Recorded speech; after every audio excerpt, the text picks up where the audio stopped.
Naliya Mandvi national highway પર તુત્રા અને ડુમરા ગામ વચ્ચે આજે એક અકસ્માતની ઘટના બની હતી, જેમાં બાઇક સ્લીપ થતાં 2 યુવાનો ઘાયલ થયા છે. મળતી માહિતી મુજબ બંને યુવાનો રાજપર વિસ્તારના કોલી સમાજના છે. અકસ્માતમાં એક યુવાનને ગંભીર ઇજાઓ પહોંચી હોવાનું જાણવા મળ્યું છે.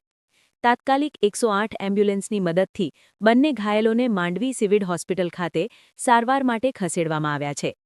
ઘટના સ્થળે ખીરસરા વેંઝાણ વિસ્તારના સામાજિક આગેવાનો હાજી રજાક હિંગોરા અને સરપંચ આદમભાઈ હિંગોરા હાજર રહી ઘાયલોને હોસ્પિટલ પહોંચાડવામાં મહત્વપૂર્ણ મદદરૂપ બન્યા હતા.